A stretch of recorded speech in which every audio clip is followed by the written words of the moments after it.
ओम नमो भगवते वासुदेवाय। ओम नमो भगवते वासुदेवाय।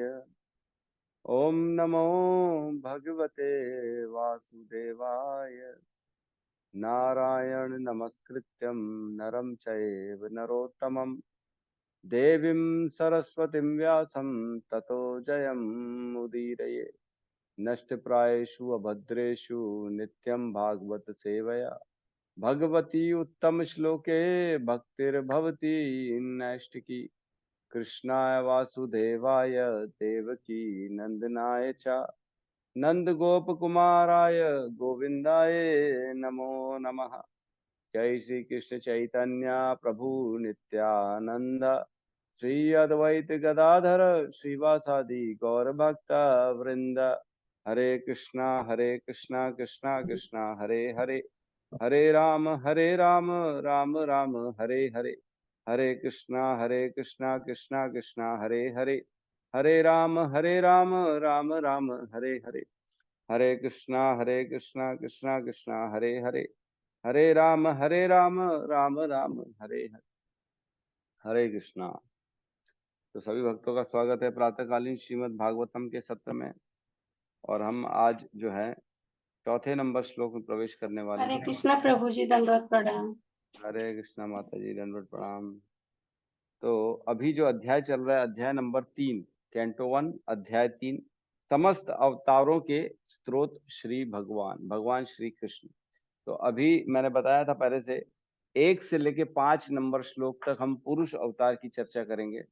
सूत गोस्वामी जी 5 नंबर श्लोक तक जो है सारे पुरुष अवतार मतलब विष्णु जो है, कारणोदक्षाई विष्णु, गर्भोदक्षाई विष्णु और शिरोदक्षाई विष्णु की चर्चा करेंगे इन 5 श्लोकों में।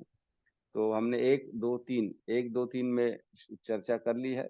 1 2 3 में हमने देखा, पहले में बताया पुरुष अवतार लेते हैं भगवान जो है और इस ब्रह्मांड का अनेक रोमकूपों से प्रकट करते हैं और 16 तत्व उत्पन्न करते हैं और ब्रह्मांड की इस प्रकार रचना होती है, जो कि जो महाविष्णु कारणोदक्षाई विष्णु का लिए जो है रेफरेंस है ये पहला नंबर श्लोक।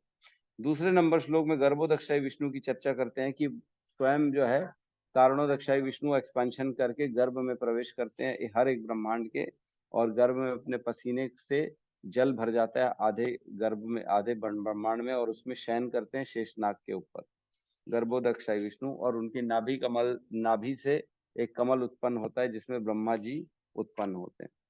ठीक है। थर्ड नंबर श्लोक में हम कल चर्चा करी कि ऐसा ये विश्वास किया जाता है, ऐसी ये कल्पना की जाती है कि सारे ग्रह, सारे लोग, सारे ब्रह्मांड जो है ना भगवान के शरीर में रहते हैं।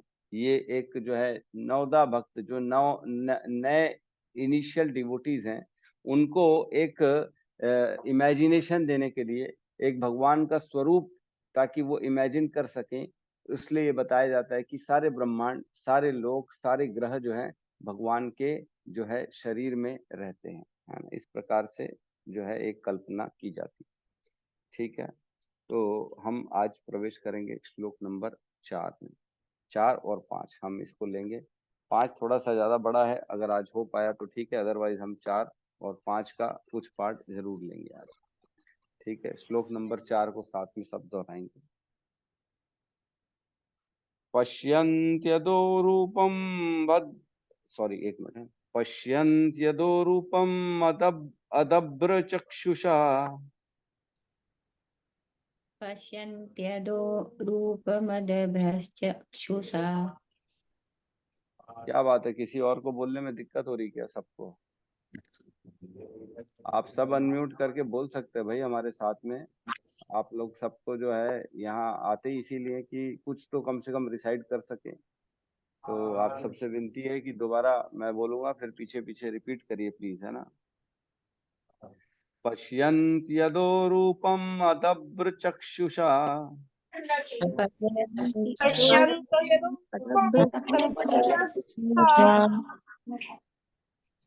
सहस्रपादोर्भुजानाम् अद्भुतम्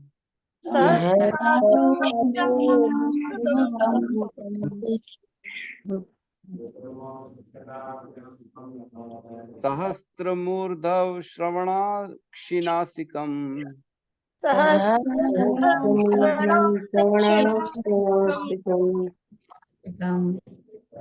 सहस्रमौल्यं वरकुण्डलोलसत्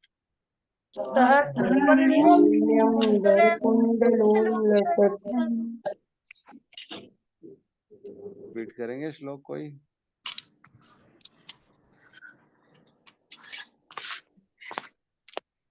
पश्यन्ततो भद्रशुषा सहस्रपादोर्भुजाङ्ग्रभुजगं सहस्रमुखक्षिणासिकं सहस्रमुखं वरकुण्डलोलसत्।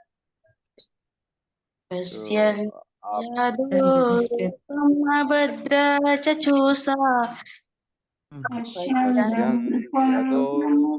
अभद्रचक्षुषा सहस्रपादोरुभुजानद्भुतं सहस्रपादोरुपभाजानानुभूतम् सहस्रमूर्धाश्रवणाचिनासिकं सहस्रमूर्धश्रवणाक्षिनासिकम् सहस्रमौली अम्बरकुण्डल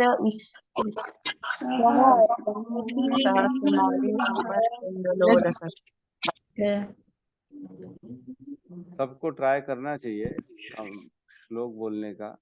तो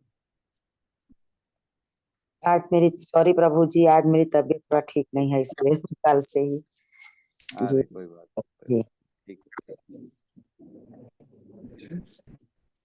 ठीक है। तो एक बार मैं बोलता हूँ, फिर से रिपीट करिए।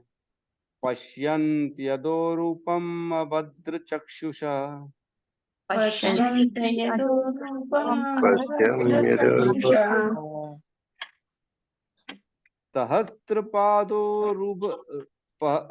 सहस्रपादोरुभाभुजाननाम अद्भुतम्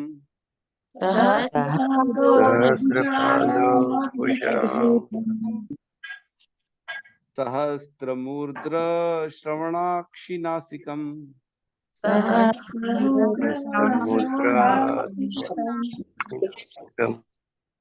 सहस्रमौल्यं वरकुण्डलोलसत्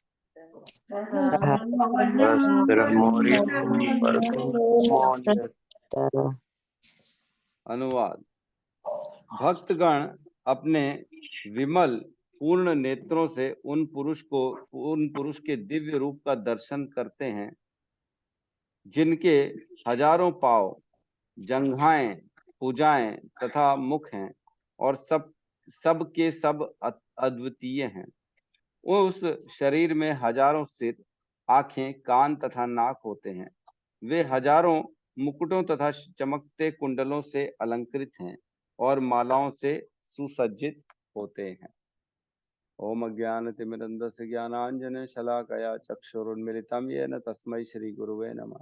श्री चैतन्य मनोभीष्टं स्थापितं येन भूतले स्वयं रूपः कदा मह्यं ददाति स्वपदान्तिकम्।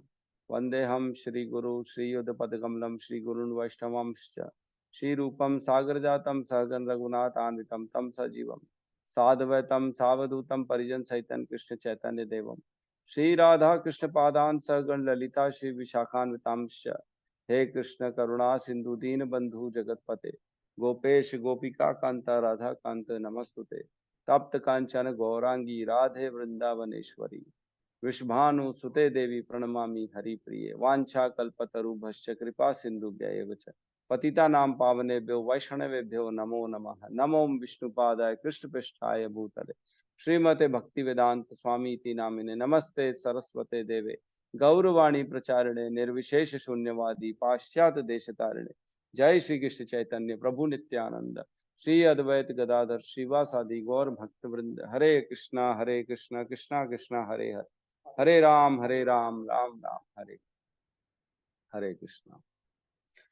तो पहले, दूसरे, तीसरे, इन तीनों श्लोकों में हमने इनका जो विष्णु का पुरुष अवतार का आरंभिक स्थिति को देखा कि किस प्रकार भगवान की शक्ति प्रवेश करती है और कैसे महाविष्णु के रोमकूपों से ब्रह्मांड निकलते हैं, फिर हर ब्रह्मांड में महाविष्णु अपना गर्भोदक्षाई विष्णु का जो है रूप लेके एक्सपेंशन लेके उसमें प्रवेश करते हैं। ठीक है, हमने ये पढ़ा।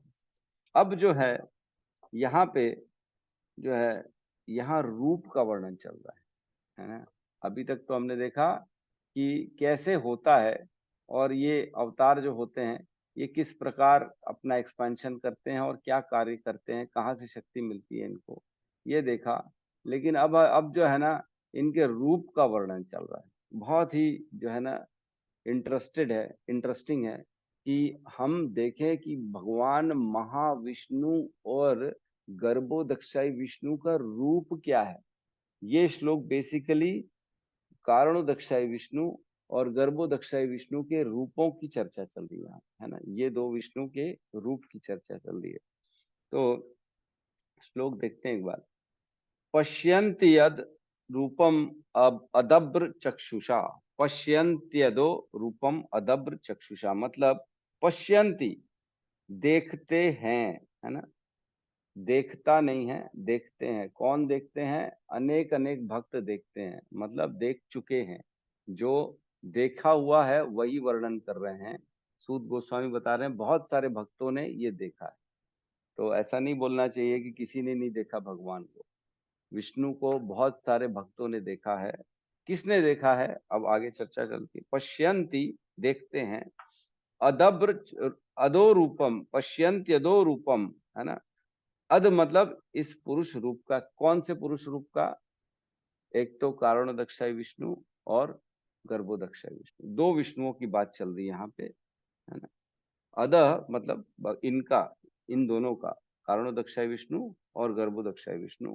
रूपम मतलब इनका रूप की चर्चा चल रही। दोनों विष्णुओं का रूप इकट्ठा क्यों बता रहे हैं? क्योंकि दोनों विष्णु के रूप लगभग लगभग सिमिलर है, लगभग, है ना। दोनों में कोई बहुत ज्यादा अंतर नहीं है। इसीलिए दोनों रूप का वर्णन इकट्ठे किया जा रहा है इस श्लोक में यहाँ पे। पश्यन्ति यद रूपम अदब्र चक्षुषा। कौन कौन देखता है? जिसके पास अदब्र चक्षुषा है। कौन है ऐसा व्यक्ति? अदब्र चक्षुषा मतलब पूर्ण रूप से अपनी आंखों से देखता है। चक्षुषा मीन्स आंखें, ऐसी आंखें जो भक्ति भाव में पूर्ण रूप से निमग्न है ना। भगवान को कौन देख सकता है? जो भक्ति में पूर्णतः उन्नत है। भक्ति के द्वारा ही भगवान को जाना जा सकता है। हमने पढ़ा है भगवत गीता के 18वें अध्याय के 55 नंबर श्लोक में कहते हैं भगवान, भक्त्या माम अभिजानाति यावन यश्च अस्मि तत्वतः ततो माम त्यक्त्वा ज्ञात्वा विशते तद अनंतरम। मतलब कि केवल भक्ति से मुझ भगवान को यथारूप में जाना जा सकता है। जब मनुष्य ऐसी भक्ति से मेरे पूर्ण भगवत अमृत में होता है तो वह वैकुंठ जगत में प्रवेश कर सकता है ना। तो एक और श्लोक आता है 8.22। इसमें भी भगवान यही कहते हैं कि जो भक्ति में निमग्न है वही मेरे को जान सकता है। 8.22 है ना। इसमें कहते हैं पुरुष स परः पार्थ भक्त्या लभ्य तु अनन्यया यस्यांत स्थानी भूतानि येन सर्वम इदम ततम। भगवान जो सबसे महान है अनन्य भक्ति द्वारा ही प्राप्त किए जा सकते हैं। यद्यपि वे अपने धाम में विराजमान रहते हैं तो भी वे सर्वव्यापी हैं और उनमें सब कुछ स्थित है। तो भगवान को भक्ति से ही जाना जा सकता है। जब तक आंखों में प्रेम का अंजन नहीं लगेगा तब तक भगवान दिखाई नहीं देंगे। तो अपना एक श्लोक आता है भक्ति रसामृत सिंधु में 5.38, है ना। बहुत इंपॉर्टेंट है और हम लोग सब काफी बार पढ़ चुके हैं इस श्लोक को। इसमें कहते हैं प्रेमांजन छुरिता भक्ति विलोचनेन तंतः सदैव हृदयेषु विलोकयन्ति यम श्याम सुंदर अपचिंत गुण स्वरूपम गोविंदमादि पुरुषम तम अहम भजामि, है ना। प्रेमांजन छुरिता भक्ति विलोचनेन, जिनकी आंखों में प्रेम का अंजन लिखा हुआ है। प्रेम का अंजन मतलब कौन से प्रेम का? भक्ति की प्रेम का अंजन लगा हुआ है। मतलब जो आंखों में हम काला काला लगाते हैं ना, आजकल तो कोई नहीं लगाता, पहले लगाते थे, जिसको सुरमा बोलते थे, आंखों में लगाते थे। तो यहाँ कह रहे हैं जिनकी आंखों में भक्ति का प्रेम जो है उसका सुरमा लगा हुआ है भगवान के प्रति, है ना, वो संतः सदैव हृदय विलोकयंती, हृदयेषु विलोकय, वो अपने हृदय में भगवान का स्वरूप का दर्शन करते हैं। सदैव, संतः सदैव हृदयेषु विलोकयंती, किसका किसका दर्शन करते हैं? यम श्याम सुंदरम, श्याम सुंदर का जो है वो स्वरूप का दर्शन करते हैं, जो कि यम श्याम सुंदरम अचिंत गुण स्वरूपम, उनके अचिंत गुण हैं और उनका स्वरूप का दर्शन करते हैं। ऐसे गोविंद मादि पुरुषम तम अहम भजामि, ऐसे गोविंद का मैं, भगवान अपना ब्रह्मा जी कह रहे हैं, मैं उनका आपका पूजन करता हूँ।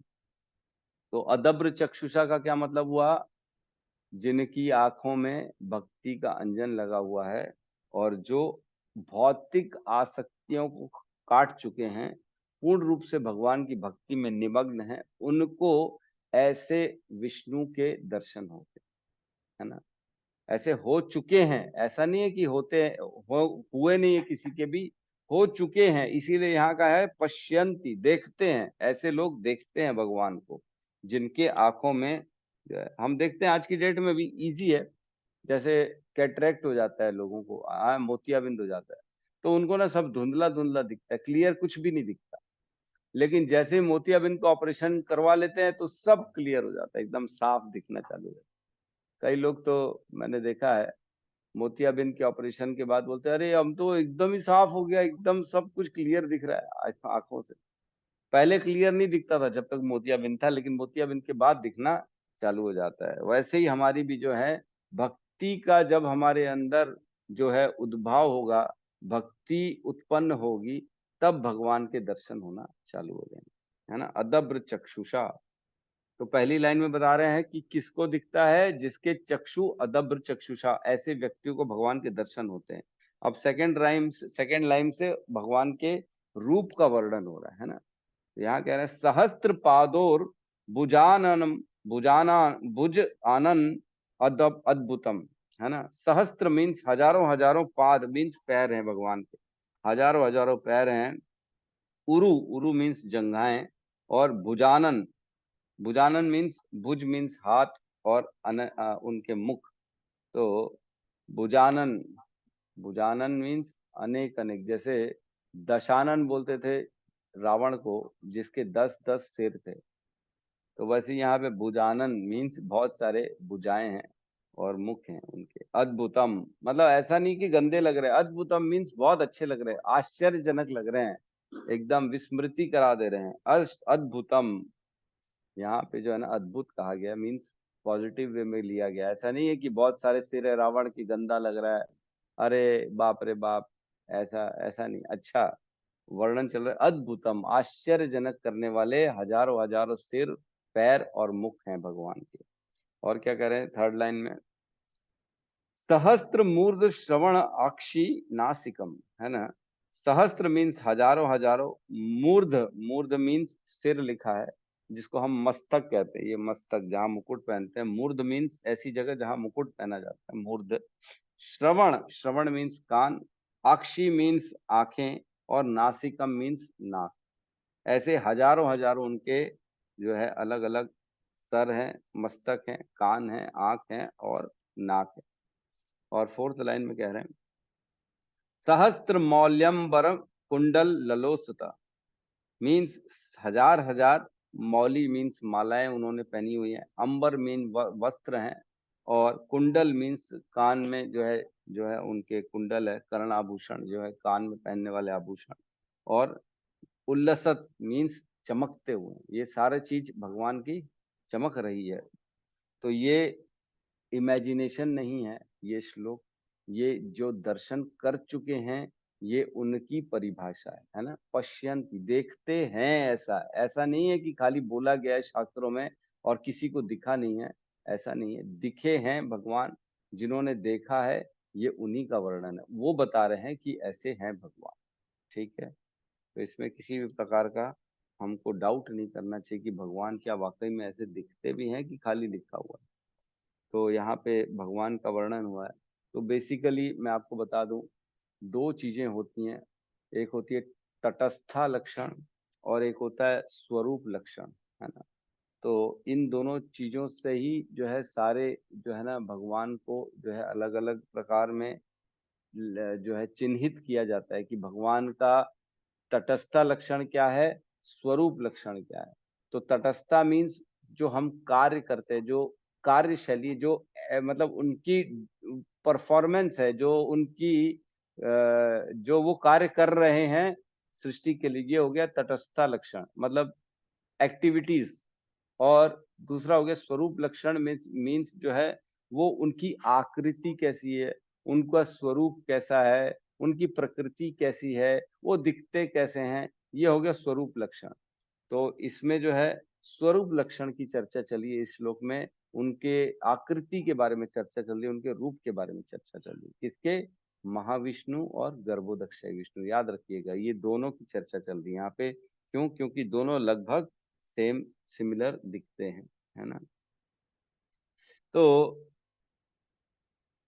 दो यहाँ पे क्यों? क्योंकि दोनों लगभग सेम दिखते हैं। तो मैंने बताया भगवत गीता के 8.22 और 18.55 दोनों में क्वालिफिकेशन बताई गई है कि पहली क्वालिफिकेशन यही है कि जब तक भक्त नहीं बनेंगे तब तक भगवान दिखेंगे नहीं। जिस प्रकार दूध में घी होता है लेकिन दिखता कभी नहीं है, उसको प्रोसेस किया जाता है तब जाके दूध में से घी दिखता है ना। हम जानते हैं कि कैसे दिखेगा, जब तक हमारे अंदर से ये जो भौतिक कलमश है ये नहीं निकलेगा तब तक हमको भगवान नहीं दिखेंगे, है ना। तो श्रील प्रभुपाद जब चैंटिंग करते थे, माला जप करते थे, तो बहुत बार ऐसा हुआ है, भक्तों ने देखा है कि वो उनके आंख से बहुत आंसू निकलते थे, बहुत रोते थे श्रील प्रभुपाद चैंटिंग करते समय। तो कई लोगों ने पूछा प्रभुपाद से, प्रभुपाद आप क्यों रोते इतना? बोले मैं भगवान को साक्षात देख पाता हूँ, है ना, कृष्ण को देख पाता हूँ। बोले जो श्री कृष्ण बुक है उसमें जो लीलाएं हैं वो जो लिखी हैं और जो नहीं लिखी हैं उन दोनों का साक्षात दर्शन कर पाते हैं जब आप भगवान से जो है जो चैंटिंग करते शुद्ध भक्ति में आते हैं तब। मतलब भगवान सारी चीजों को हृदय में स्फुरित कर देते। जिस प्रकार ब्रह्मा जी कमल में बैठे तब देखने लगे, उत्पन्न हुए तब देखने लगे कि मैं ये कहाँ आ गया। तो जिस कमल डंडी से उत्पन्न हुए उस कमल डंडी में वापस गए खोजने के लिए, मैं कहाँ से आया हूँ, मेरे को कौन उत्पन्न किया है। अनेक अनेक वर्ष निकल गए, वो नीचे गए, पूरे गर्भोदक्षय विष्णु के गर्भ में भी चले गए, फिर वापस आए। उनको कुछ समझ में नहीं आया कि मेरे को किसने उत्पन्न किया है, मेरा पीछे का राज क्या है। तब जब उनको दो शब्द सुनाई दिए त और प, तब वो तपस्या करने बैठे। 1000 दिव्य वर्षों तक जब तपस्या करी तब भगवान प्रसन्न होकर उनके हृदय में सबका दर्शन करा दिए, अपने वैकुंठ लोक का दर्शन करा दिए, अपने गर्भोदक्षय विष्णु महाविष्णु सबका दर्शन ब्रह्मा जी के हृदय में भगवान ने करा दिया। मतलब ऐसा नहीं है कि जो है अलग से कोई जाना पड़ेगा, कहीं पे एरोप्लेन पकड़ के देखने की जाना पड़ेगा, ऐसा नहीं। जैसे कि हम देखते हैं प्रधानमंत्री है, हमारे घर की टीवियों में उसका स्वरूप आ जाता है कि नहीं आता? वो बैठा थोड़ी हमारे घर में टीवी के अंदर, लेकिन उनका एक स्वरूप हमारे जो है टीवी में आ जाता है, हमारे मोबाइल में आ जाता है, देख पाते हैं उनका स्वरूप, उनके वचनों को। लेकिन वो स्वयं वहां नहीं मौजूद है, स्वयं मौजूद तो अपने घर में, अपने ऑफिस में है, लेकिन एक स्वरूप उनका हमारे मोबाइल या टीवी में आ जाता है। उसी प्रकार भगवान का स्वरूप हमारे हृदय में आ जाता है जबकि वो रहते अपने वैकुंठ लोक में। तो इसके लिए क्या कंडीशन चाहिए? भक्ति चाहिए। जिस प्रकार टीवी में कनेक्शन होना चाहिए, मोबाइल में इंटरनेट कनेक्शन होना चाहिए, तब जाके स्वरूप दिखेगा, नहीं तो नहीं दिखेगा। हर किसी के मोबाइल में नहीं दिखेगा, जिसके मोबाइल में इंटरनेट कनेक्शन है उसमें प्रधानमंत्री जरूर दिख जाएंगे, नहीं तो नहीं दिखेंगे। ठीक है, तो कहने का मतलब ये है, इसमें जो है एक श्लोक आता है हमारा शिक्षाष्टकम, चेतो दर्पण मार्जनम भव महादावाग्नि निर्वापणम। श्रेयस कैरव चंद्रिका वित्रम विद्यावधु जीवनम आनंदम बुद्धि वर्धनम प्रतिपदम पूर्ण अमृत स्वादनम, है ना, क्या है, सर्वात्म स्थापनम परम विजय श्री कृष्ण संकीर्तनम। जो श्री कृष्ण संकीर्तन है वो क्या करता है, चेतो दर्पण मार्जनम, हमारे चित्त के दर्पण का मार्जन करता है।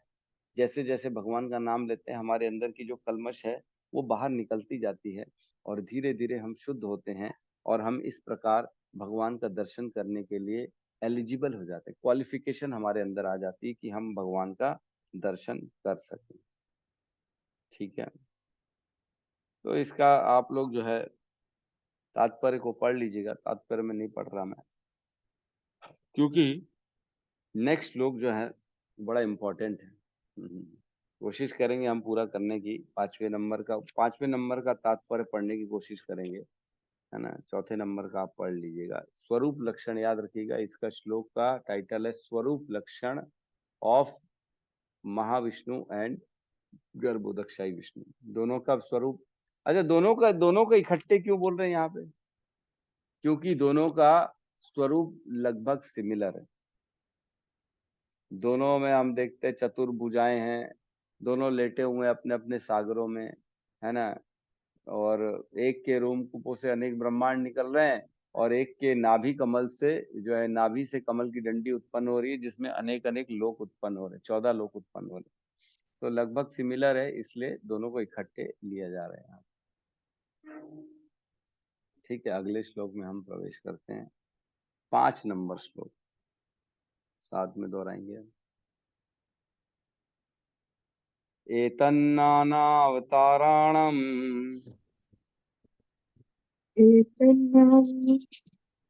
नाना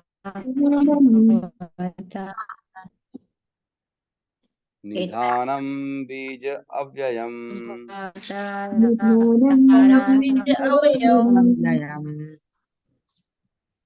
यस्यांशंशेन सृजयन्ते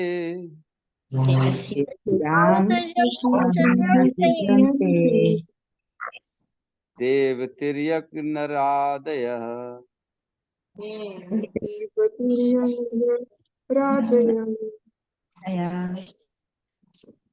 रिपीट करेंगे।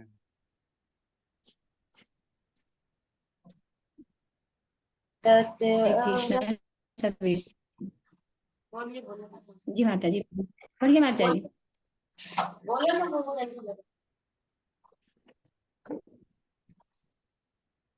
एतन्नानावताराणां अवताराणाम्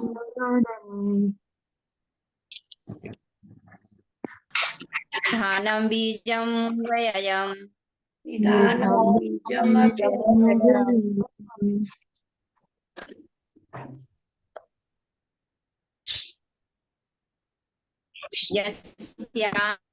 अंशासेन सृजन्ते यस्यांशांसृज्यन्ते यांशांशेन सृज्यन्ते देवतिर्यङ्गारादयः देवतिर्यङ्नरादयः। देवतिर्यङ्गनरायतः। आवाज नहीं आ रही है क्या? आ रही है। और कोई बोलना चाहेगा?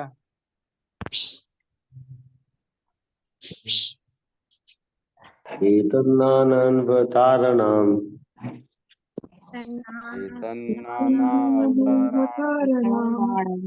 निधानं बीजमव्ययम्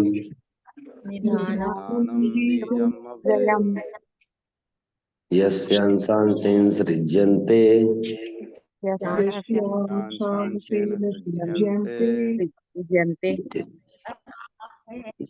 देवतिर्यंग नंदराय।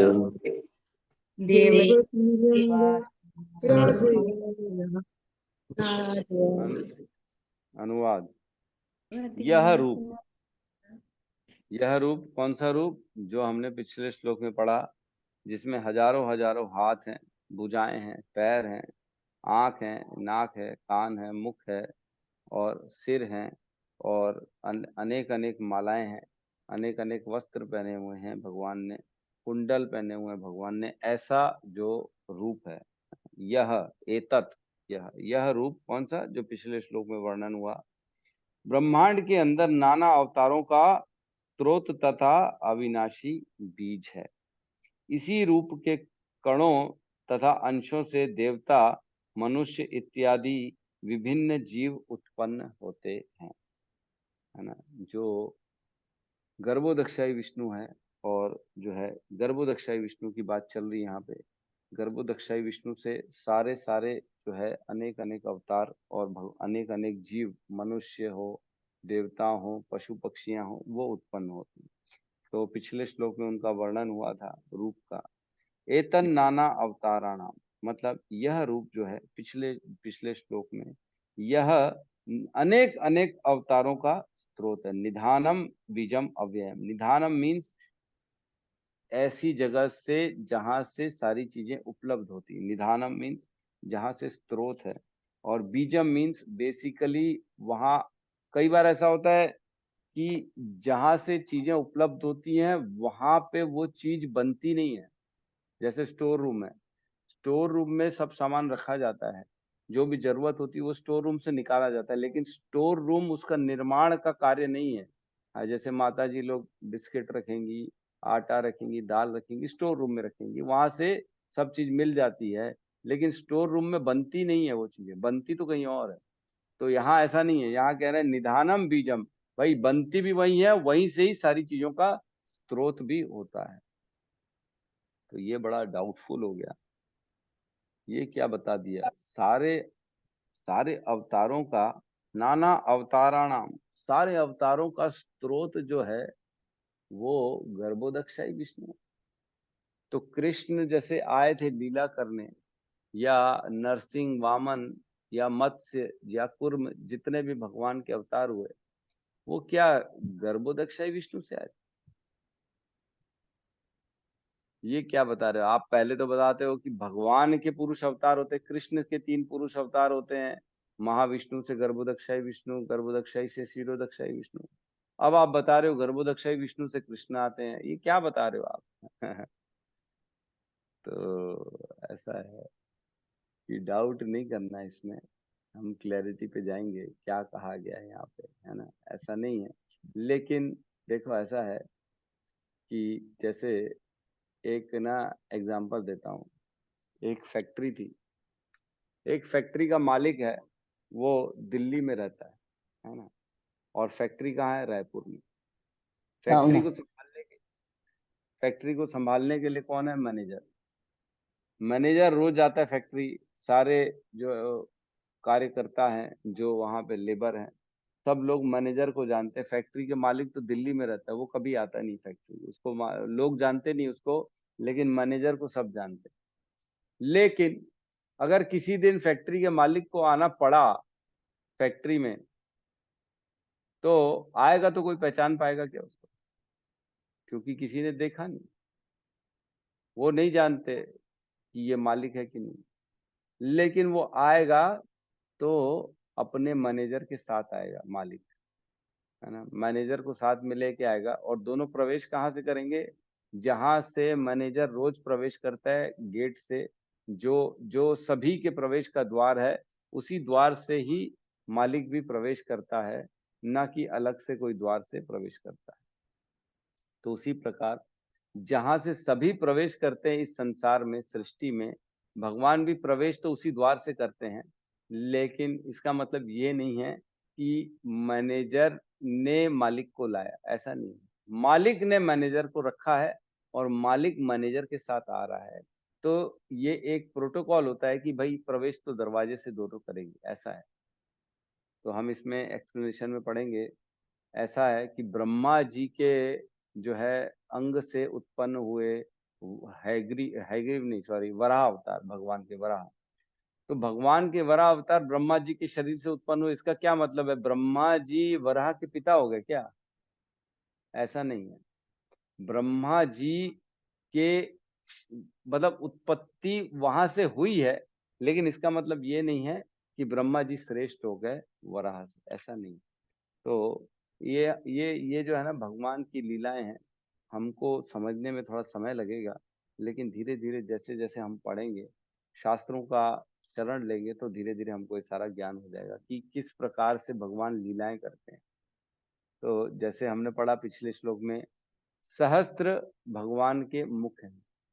तो एक जो हम जानते सब कथा कि भगवान श्री कृष्ण जो है, जो कालिया नाग यमुना में जब बहुत जहर फैला रहा था, तब उसके सर पे चढ़ के भगवान उस नदी में कूद के उसके साथ जो है ना भगवान ने लड़ाई करी और उसको जो है वहां से भगा दिया। उनके शेष नाग के जो कालिया नाग के सर पे भगवान ने नृत्य किया था। तो कालिया नाग तो कौन है? वो एक्चुअल में तो बलराम जी का एक्सपांशन है। बलराम जी तो शेषनाग है ना, जो भगवान की जो है गर्भोदक्षाई विष्णु में जो शेषनाग है वो कौन है? बलराम जी हैं। और बलराम जी का एक्सपांशन ही है सारे नाग। तो बलराम जी का एक्सपेंशन हुआ कालिया नाग। अब कृष्ण जी वहां उसके साथ खेल रहे हैं। तो क्या दोनों को मालूम नहीं है कि क्या हो रहा है?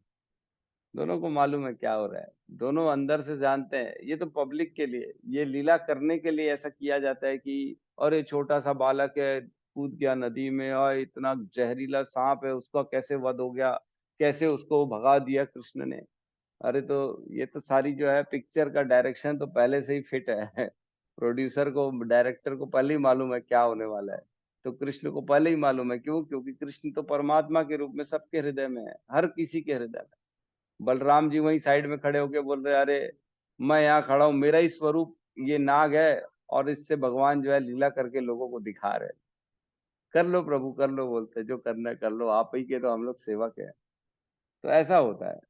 हमको लगता है अरे भगवान को इतना दुख हुआ, भगवान इतने तकलीफ में थे, इतना वध किया, भगवान ने पूतना मारने आ गई थी, बाप रे बाप इतनी बड़ी पूतना।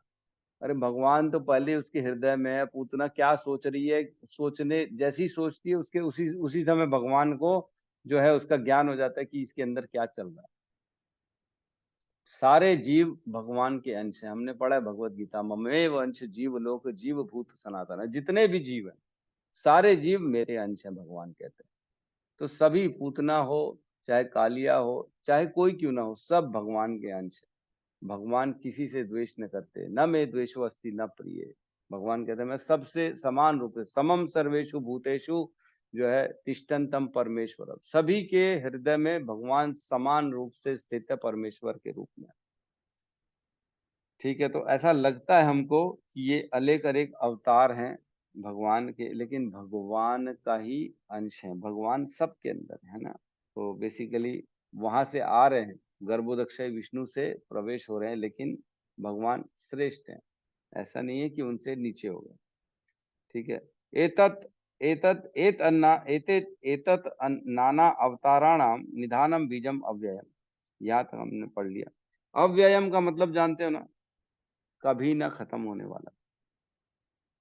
भगवान के लीलाएं, भगवान के अवतार, ये कभी नहीं खत्म होते, है ना। ऐसा है कि आज जैसे हम लोग कितने लोग हैं, 29 लोग हैं अभी इस जूम में, जूम के माध्यम से हम पढ़ रहे हैं, इसको समझने की कोशिश कर रहे हैं। लेकिन अगर 2-4 लोग छोड़ के चले गए तो 29 से कम हो जाएंगे, 25 लोग हो जाएंगे। फिर 10 लोग चले जाएंगे तो 15 हो जाएंगे। फिर 5 चले जाएंगे तो 10 हो जाएंगे, और 10 चले जाएंगे तो बचेगा कोई भी नहीं। छोड़ते जाएंगे तो जूम में कम होते चले जाएंगे। लेकिन भगवान के साथ ऐसा नहीं। भगवान जितने अवतार होते हैं भगवान के उतने ही रहते हैं। भगवान कभी कम नहीं होते, कभी कम नहीं होते। जिस प्रकार सूर्य कभी यहाँ रहता है कभी वहां रहता है, सूर्य अपनी जगह हमेशा रहता है, लेकिन हमको ऐसा प्रतीत होता है कि अरे सूरज तो डूब गया, सूरज तो उदय हो गया, लेकिन सूर्य हमेशा रहता है। वैसे ही भगवान हमेशा रहते हैं, उनके अवतार हमेशा चलते रहते, कहीं ना कहीं कहीं ना कहीं कहीं। तो अव्यय मीन्स कभी ना खत्म होने वाला है। जितने अवतार भगवान के हो जाएं, लेकिन भगवान एज इट इज बने रहते हैं। अव्ययम, कभी ना खत्म होते। यस्य अंश अंशेन, मतलब यस्य मतलब जिनके अंश और उनके भी अंश, अंशों के अंश, अंश और उनके भी अंश, है ना। सृज्यन्ते उनसे सृजन करते हैं। जैसे भगवान के अंश हो गए, जो है भगवान के अंश ब्रह्मा हो गए, और ब्रह्मा के अंश हो गए अनेक अनेक, जैसे दक्ष प्रजापति, नारद, और भी अनेक अनेक, कश्यप मुनि, ये लोग सब जो है ना उनके अंश के अंश हो गए। तो ये लोग सबका क्या काम है? सृजन्ते, सृष्टि करने का कार्य होता है इन सबका, सृष्टि करने के लिए आते हैं। और क्या चीज की सृष्टि करते हैं? देव तिर्य नरादय, मतलब देवताओं की सृष्टि करते हैं। तिर्यक मीन्स पशुओं की सृष्टि करते हैं, और नर आदय मनुष्य इत्यादि की सृष्टि करते हैं। इस प्रकार ये जो है पुरुष अवतार से अनेक अवतार होते हैं, और अनेक अवतार जो है उनमें कुछ अंश होते हैं, उनके भी उनसे भी कुछ अंश निकलते हैं, और उनसे अनेक अनेक देवता, पशु और मनुष्य उत्पन्न होते हैं। ठीक है, तो एक श्लोक हमने पढ़ा था 1.2.34, इसमें भी देव तिर्यन नरादय, ये हमने पढ़ा था, इसलिए मैं आपको ये दोबारा याद दिला रहा हूँ, कहीं क्या भूल जाते हैं हम लोग। 34 खोलेंगे, लास्ट श्लोक था पहले कैंटो दूसरे अध्याय का। इसमें कहते हैं भव्यात येष सत्वेन लोकान वै लोक भावनः लीला अवतार रानुरोतो देव तिर नरादिशु, है ना। इस प्रकार श्री भगवान जो सारे ब्रह्मांड के स्वामी हैं, देवताओं, मनुष्यों तथा निम्न पशुओं से आवासित सारे ग्रहों का पालन पोषण करने वाले हैं। वे अवतरित होकर शुद्ध सत्व गुण में रहने वालों के उद्धार हेतु लीलाएं करते हैं। तो भगवान अनेक अनेक अवतार लेते हैं, कौन से रूप में? देवताओं के रूपों में, और तिर्यक और पशुओं के रूप में नर आदिशु, और मनुष्यों के रूप में भगवान अनेक अनेक अवतार लेते हैं, और उनका उद्धार करने के लिए वो आते हैं, शुद्ध सत्व के स्थिति में रहने वाले भक्तों के लिए आते हैं। तो वहां बताया गया था कि भगवान देवताओं, पशुओं और मनुष्यों के रूप में आते हैं, और यहाँ कह रहे हैं कि देव तिर्यन नर आदय, मतलब इन सब की उत्पत्ति का कारण जो है भगवान के अंश और उनके अंशों का विस्तार है ना, ये बता रहे हैं यहाँ पे। ठीक है, हम पढ़ते हैं, तात्पर्य में प्रवेश करते हैं। तात्पर्य शील प्रभुपाद की जय। महतत्व में असंख्य ब्रह्मांडों की सृष्टि कर लेने के बाद यह पुरुष इन ब्रह्मांडों में से प्रत्येक में द्वितीय पुरुष गर्भोदक्षाई विष्णु के रूप में प्रविष्ट हुए, है ना। महतत्व उत्पन्न हुआ किससे? महाविष्णु से, है ना। उसमें दृष्टिपात हुई महाविष्णु के द्वारा, जिसमें से काल शक्ति और जो है जीवात्माएं गई।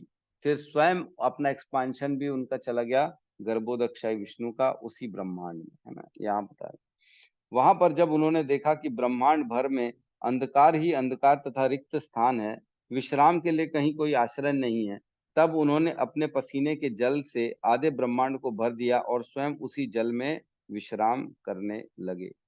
तो जैसे ही गर्भोदक्षाई विष्णु प्रवेश किए ब्रह्मांड के अंदर, तो देखा कि पूरा अंधकार है, कुछ भी नहीं है यहाँ पे, तो काला एकदम, कुछ भी नहीं है। जैसे हम किसी एक घर में घुसे जहाँ अंधकार है, कुछ सालों से कुछ भी नहीं था, तो सबसे पहले क्या करेंगे अपन?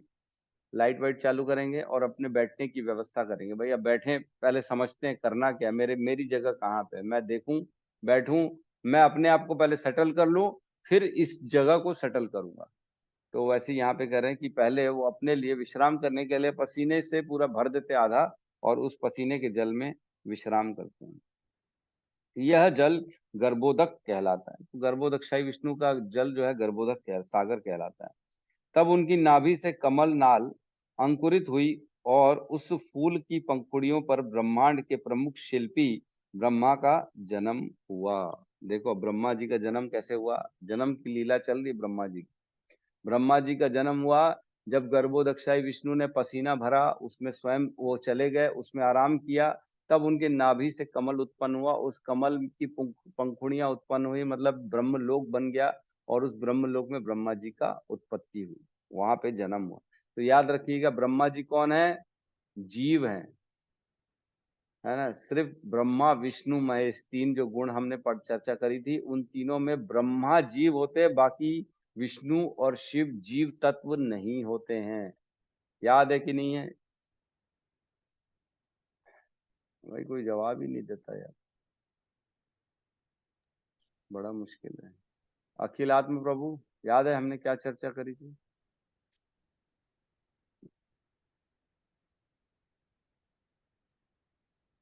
हरि बोल। कमल कांत प्रभु, याद है? हरे कृष्ण प्रभु जी, प्रणाम जी प्रभु जी। याद है क्या पढ़ा था हमने? क्या बात चल रही है अभी? ब्रह्म क्या ब्रह्म जी बस जीव है, बाकी कृष्ण सॉरी विष्णु जी और शिव जी अलग तत्व, जीव तत्व नहीं है वो, जीव तत्व स्वयं के नहीं है, तत्व हैं। बिल्कुल सही। जी हाँ बिल्कुल सही है, यही हमने चर्चा करी। अखिल आत्म प्रभु, क्या आपको याद नहीं है क्या क्या हमने चर्चा करी? नहीं प्रभु जी, आप बता दे, याद है प्रभु जी। तो जवाब क्यों नहीं देते हो आप? प्रभु जी वो थोड़ा सा वॉशरूम चला गया था मैं। ओहो। ठीक है। वो 4 बजे से पानी पी लिया था थोड़ा ज्यादा। ठीक है ठीक है। जी प्रभु जी। आपने ऐसा एक्सक्यूज दे दिया कि हम कुछ बोल भी नहीं सकते। ठीक है। तो पहला शिल्पी ब्रह्मा का जन्म हुआ, तो हमने चर्चा करी थी। शिल्पी मतलब कार्विंग करने वाला, जैसे ड्राइंग बनाने वाला है ना, अलग अलग पेंटिंग बनाने वाला शिल्पकार कहते हैं जिसको। उनके पास अपनी सामग्री नहीं होती, वो खाली ड्राइंग डिजाइनिंग करते हैं। तो यहाँ पे शिल्पकार ब्रह्मा जी है, इंजीनियर हैं बेसिकली। आगे कहते हैं, ब्रह्मा ब्रह्मांड के शिल्पी बने और श्री भगवान ने श्री विष्णु रूप में इस ब्रह्मांड के पालन का भार अपने ऊपर ले लिया, है ना। क्या लिखा है?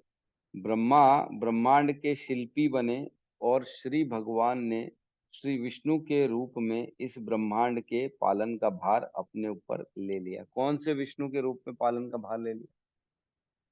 बताइए, हमने चर्चा करी हुई है। पालन कौन करते हैं? कौन से विष्णु करते हैं पालन? कर्णोदक्षाय विष्णु। क्षीरोदक्ष है विष्णु प्रभु जी। क्षीरोदक्षाय।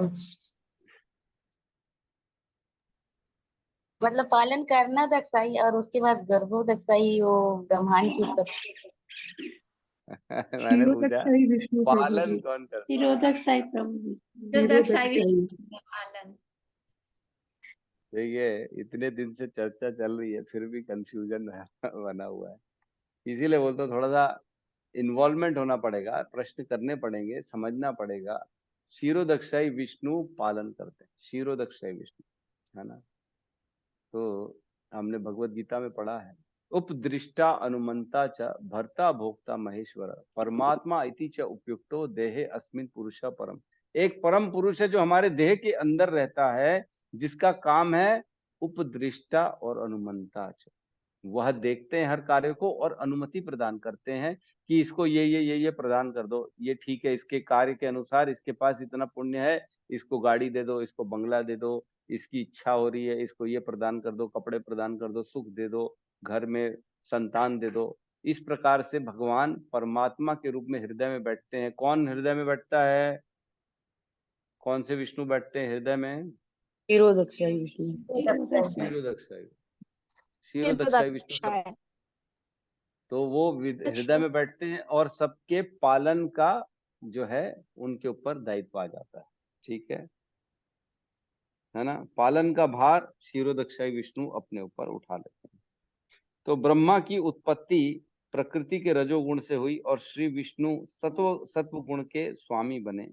श्री विष्णु समस्त गुणों से परे होने के कारण भौतिक प्रभावों से सदा अलग रहते हैं। तो हमने पढ़ा था 1.2.23 में, जहां पे तीनों गुणों को भगवान स्वीकार करते हैं, इस प्रकृति में प्रवेश करते हैं, जहां पे सतो गुण से विष्णु बनते हैं, रजोगुण से ब्रह्मा बनते हैं और तमोगुण से शिव बनते हैं, है ना। इन गुणों को स्वीकार करते हैं भगवान, है ना। और इसमें लास्ट लाइन में आया था कि जो इन तीनों में से श्रेष्ठ है वो कौन है? सतो गुण वाले विष्णु। और वो श्रेष्ठ क्यों है? क्योंकि वो सतो गुण में रहते हुए भी सतो गुण को इफेक्ट नहीं, मतलब सतो गुण उनको इफेक्ट नहीं कर पाता विष्णु को। बाकी तमोगुण और रजोगुण इफेक्ट करता है ब्रह्मा और शिव जी को, लेकिन सतोगुण में रहने वाले विष्णु को सतोगुण इफेक्ट नहीं कर पाता है। इसलिए 1.2.23 वाले श्लोक में लास्ट लाइन हमने पढ़ी थी, श्रेयांसी तत्र खलु सत्व तनोर निर्णामसु, है ना। इन तीनों में से श्रेष्ठ कौन है? विष्णु। विष्णु की आराधना श्रेष्ठ है। अब वही चीज यहाँ पे बता रहे हैं कि श्री विष्णु जो है गुणों से परे होने के कारण भौतिक प्रभावों से सदा अलग रहते हैं, उनको भौतिक चीजें टच नहीं कर पाती। इसकी व्याख्या पूर्व में की जा चुकी है। ब्रह्मा से रुद्र शिव उत्पन्न हुए जो तमोगुण के स्वामी हैं। तो हम जानते हैं ब्रह्मा जी जब क्रोधित हुए तब उनके मस्तक से रुद्र 11 रुद्र उत्पन्न हुए, जिनमें एक थे शिव। तो अब बताओ, ब्रह्मा जी से उत्पन्न हुए शिव, तो क्या ब्रह्मा जी सिर्फ शिव से श्रेष्ठ हो गए क्या? नहीं, ऐसा नहीं होता। जो पहले आता है या जिससे जो निकलता है, इसका मतलब ये नहीं कि वो श्रेष्ठ है। इसका मतलब ये है कि उनके जो है उनको रिस्पेक्ट देने के लिए उनके माध्यम से प्रवेश किया जा रहा है इस संसार के अंदर में। ठीक है, शिव उत्पन्न जरूर हो रहे ब्रह्मा से, लेकिन ब्रह्मा से श्रेष्ठ है। ब्रह्मा एक जीव है, शिव जी जीव तत्व नहीं है। शिव जी की कभी मृत्यु नहीं होती है, शिव तत्व हमेशा बना रहता है। हर ब्रह्मांड में शिव तत्व प्रवेश करते हैं तमोगुण में। ठीक है, वे श्री भगवान की इच्छा से संपूर्ण सृष्टि का संहार करते। शिव जी का क्या काम है? संहार करना समस्त ब्रह्मांड का। कब संहार करते? जब ब्रह्मा भगवान की इच्छा होती है इसको विनाश करने की, तब करते हैं। ठीक है, अतएव ये तीनों ब्रह्मा विष्णु तथा शिव गर्भोदक्षय विष्णु के ही अवतार हैं। ओहो, क्या क्या पढ़ा रहे हैं, मेरे को तो समझ में नहीं आ रहा। ब्रह्मा विष्णु शिव, अब गर्भोदक्षय विष्णु के अवतार हो गए। तो ऐसा है कि गर्भोदक्षाई विष्णु और कृष्ण में अंतर नहीं है।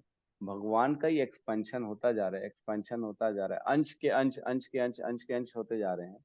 तो सारे यहीं से निकल रहे हैं। चाहे आप बड़ा गेट बोलो, छोटा गेट बोलो, छोटा गेट बोलो। जैसे फैक्ट्री के घुसने के 4 गेट हैं, आप बोलोगे नहीं बाहर वाले गेट से एंट्री किया, नहीं चारों से एंट्री किया। भाई आदमी तो चारों गेट से जाएगा ही ना, ऐसा नहीं है कि नहीं। हाँ, शिव तत्व ही भोलेनाथ है, पूछ रहे। भोलेनाथ तो भोले कहते हैं उनको, क्योंकि उनके गुण है, वो भोले भोले हैं। वो आसानी से मान जाते हैं, इसलिए उनको भोले कहा जाता है। वैसे वो शंभु तत्व कहते हैं उनको। शिव तत्व ही भोलेनाथ हैं क्या? तो एक तत्व अलग होता है, शंभु तत्व अलग होता है, और शंभु तत्व से जो इस संसार में आते हैं उनको भोलेनाथ कहते हैं, है ना। तो इसकी गहराई में ज्यादा जो है जाएंगे तो थोड़ा सा कंफ्यूजन हो जाएगा।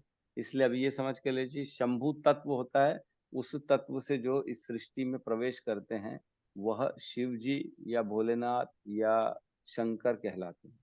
ठीक है, ब्रह्मा से दक्ष, मरीचि, मनु आदि अनेक देवता प्रकट हुए, जिन्होंने ब्रह्मांड के जीवों का जनन किया। मतलब ब्रह्मा जी से उनको सृष्टि की मतलब एक्सपेंशन का कार्य दिया गया। तो उन्होंने अनेक अनेक, जैसे दक्ष प्रजापति उत्पन्न करे। दक्ष प्रजापति के अनेकों बच्चे हुए, 60,000 बच्चे एक बार उत्पन्न हुए, फिर और बच्चे उत्पन्न हुए, ऐसे बहुत सारे बच्चे उत्पन्न किए ताकि इस सृष्टि में मनुष्य आ सके। मरीचि, मनु, अनेक अनेक मनु हम जाते हैं। ब्रह्मा जी की एक 12 घंटे में 14 मनु की रचना करते हैं ब्रह्मा जी। तो मनु का काम क्या होता है? मनु से मनुष्य उत्पन्न होते हैं। तो जो मनु थे वो पहला मनुष्य था इस मनवंतर का। वो मनु से और मनुष्य उत्पन्न होते हैं। तो हम पर चर्चा करेंगे आगे इसके डिटेल में। 12 जो 14 मनु हैं, 14 मनुओं का नाम लिखा हुआ है आगे और पैराग्राफ में, इसलिए हम इस पे अभी चर्चा नहीं कर।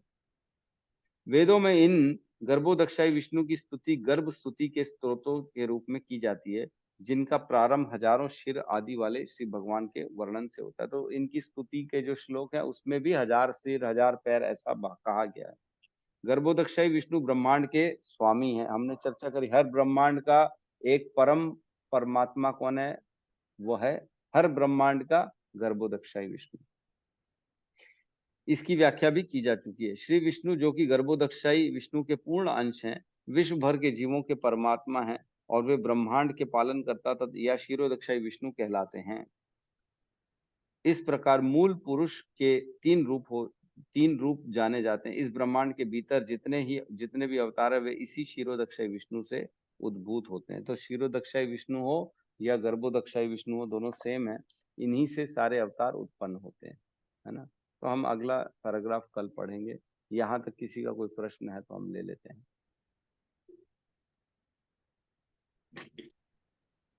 हरे कृष्ण प्रभु जी, दंडवत प्रणाम। प्रभु जी, दंडवत। क्षीरोदक साई विष्णु हमको पालन करते हैं, हमारे आत्मा में बैठे हमारे हृदय में। फिर गर्भोदक साई विष्णु सिर्फ पूरे ब्रह्मांड के मालिक हैं क्या? वो प्रलय करते, वो क्या करते?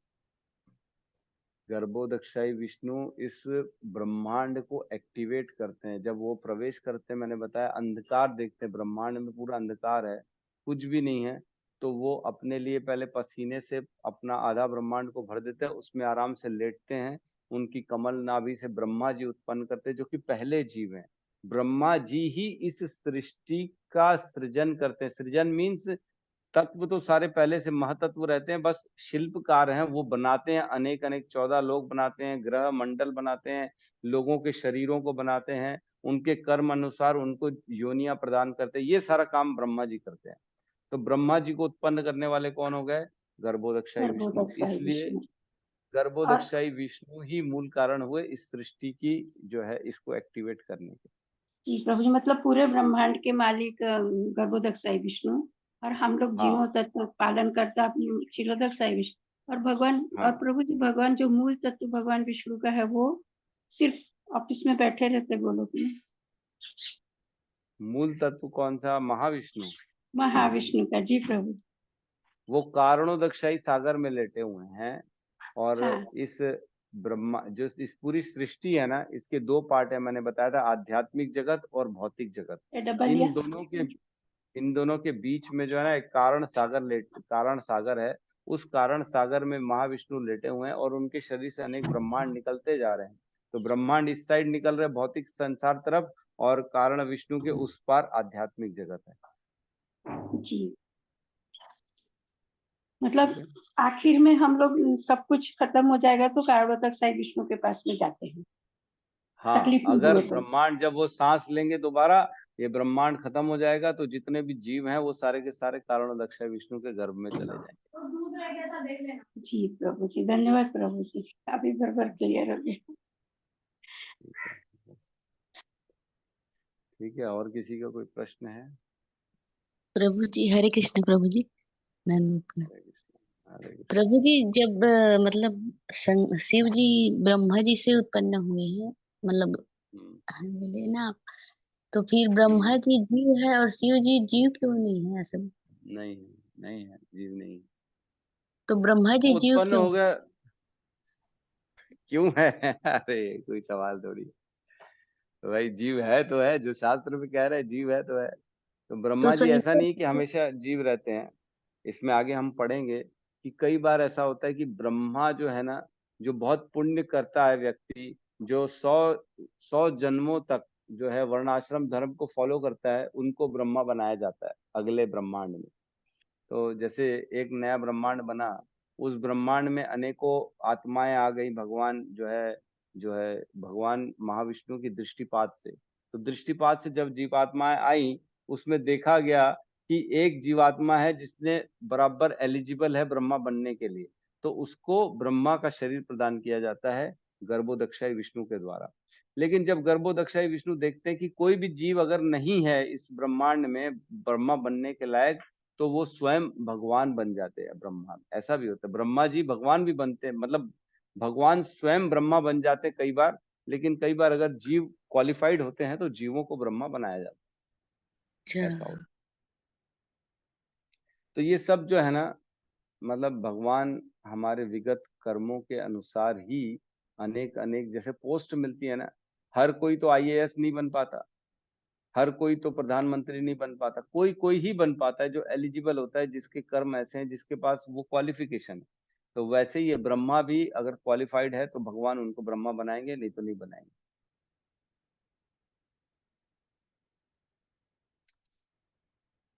ठीक है।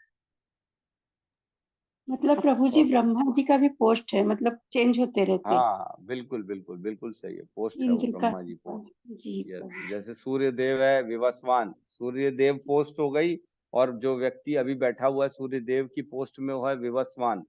तो विवस्वान सूर्यदेव अभी बना हुआ है इस मनवंतर में, अगले मनवंतर में विवस्वान जी सूर्यदेव नहीं होंगे, वो कुछ और बन जाएंगे, नया सूर्यदेव बन जाएगा, नया आदमी, नया जीव बन जाएगा, ऐसा होगा। वैसे ही ब्रह्मा जी भी ये जो अभी बने हुए हैं वो जीव हैं, लेकिन कई बार ऐसा होता है कि जीव नहीं होते हैं, ब्रह्मा जी भी भगवान हो जाते हैं कई बार। तो प्रभु जी आगे आएगा। शिव जी का भी पोस्ट है क्या? नहीं ना?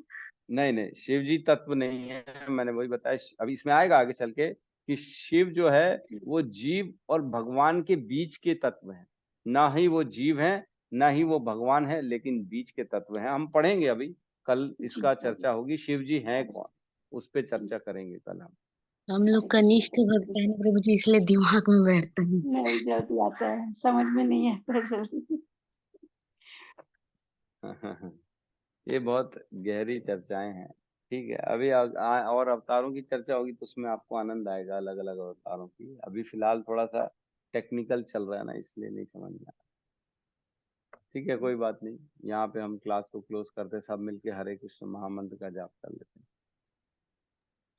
हरे कृष्णा हरे हरे कृष्णा हरे कृष्णा कृष्णा कृष्णा कृष्णा हरे कृष्णा हरे, हरे हरे, हरे राम हरे राम राम हरे राम हरे। हरे हरे। सभी भक्त वृंद की जय। जय जगत गुरु शील प्रभुपाद की जय। जय निताई गौर प्रेमानंदे। हरी हरि हरी बोल, हरि हरि हरि हरि।